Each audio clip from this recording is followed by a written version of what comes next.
Good morning, tubers. And even though I have bad news, it's a beautiful morning. It's already almost 60 in the greenhouse. Would appear to be just perfect day, but it's not so perfect. There was no smoke coming up over there. There's none right now either, but that's because it's 60 degrees and there's no need for the fire to be burning inside the greenhouse at the moment. But at 4 o'clock in the morning the other day, after the second wave of ice storms, I came out, and this side I have a floodlight on the house that shines at this greenhouse, and I can always see smoke. Well, 4 o'clock in the morning I didn't see smoke, and it scared me. So then I started walking up, and I looked at this window in the door, and I could not determine where the window was and where the door frame and all the white dividers on that pane started. It was white. It was just solid white, which told me my greenhouse is full of smoke. I'll show you what I'm talking about, what happened. This is how this is supposed to look. Well, this is how it was supposed to look. I've got some modifications I have to do, because basically all I've done is put it back the way it was, which failed. I have a strap that secures the stack to the actual frame of the building there, the structure. It's screwed in with metal screws into the metal tubing, and it just rests on part of the structure, the wood structure, as it passes through the end wall here.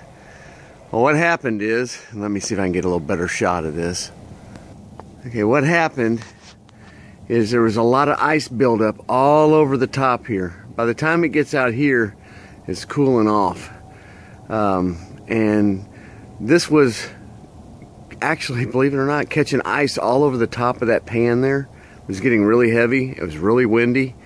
And the combination of ice and a bad screw, I believe over here, it was loose, caused this to fall. And when it came loose, it fell and it tipped this way, tipped back from here down. So for those of you who don't understand, that's like a teeter-totter, a seesaw, whatever you want to call it. When this came down inside there, it came up, which is not good. This is what happens to your plants when you fill a greenhouse full of smoke. I spoke to Bobby, and he's had this happen before, but what you have to do immediately, and I did not do it at all, was to get your hose out and wash. Once you get the smoke out of the greenhouse, you have to wash the plants, spray them off, get the smoke off the plants. I did not do that. This is not because it's cold, because it never got below 50 degrees in here. This is what happens when smoke sits on your plants. It essentially suffocates them, and it's really a sad, sad thing. I hate walking with you, but let me show you what the rest of this looks like. There's my last 2 heads of lettuce. The beets may make it. Then again, they look pretty bad too. That's my squash, my tomato, or my grapevine. The only things that seem to be unscathed, there's that beautiful lettuce, are these trees. These trees don't look much different than they did before, but as you can see, everything else, including my cabbage, is pretty much gone. Cabbage didn't take it as bad. I mean, there's some damage there, but they didn't get as bad. I'm afraid it would all smell like smoke. And a couple of these peppers did okay, and I don't understand that either. But it's maybe the variety, or the fact that they've been around. I've had those around for almost a whole year. The tomato plant that I had since last year is gone. It's pretty sad. All of my tomato plants are gone. Notice that the lettuce appears to be growing from the inside. There's life there. Don't know whether I'm probably not gonna keep it. It's not really worth it. Those are probably the leaves that were down inside and hidden from a lot of the smoke.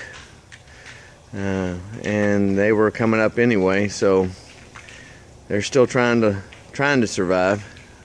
But I believe I'm just gonna start over.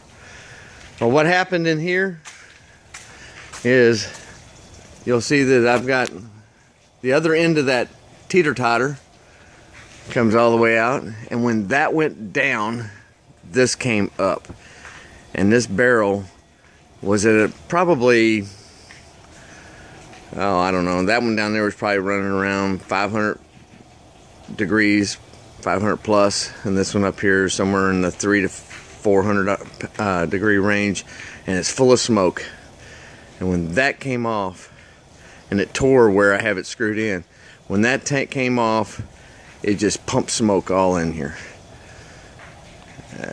Anyway, that's what happened. It's a sad, sad situation, but we're gardeners. We don't expect things like this to happen, but we're gardeners, and that means we just keep going on and we keep trying. So next video, you'll see some new life in here. I'll clean most of this out. I do have a video on how I get free firewood. That'll be coming up. That is pretty cool. One of the coolest things I've ever seen, actually, on how they get some of those, how we get some wood out of the top of some of these trees. But that's kind of exciting on this sad, sad video. God bless. We'll see you next time. Go play in some dirt. Try to stay warm, but take care of what's keeping you warm. Keep an eye on it. God bless. I forgot to tell you, I bought this contraption here. I may try that out there. It's got more of a slope on the top, and maybe that'll keep allow that ice to run off there when we do have ice storms, to try and prevent any kind of extra weight. There's going to be some support. I've got to put a support structure from the ground up outside as well to keep that from ever doing this again. Because one thing as gardeners, we make changes to keep things like, you know, what's kept us down before to get us again. God bless. We'll see you next time.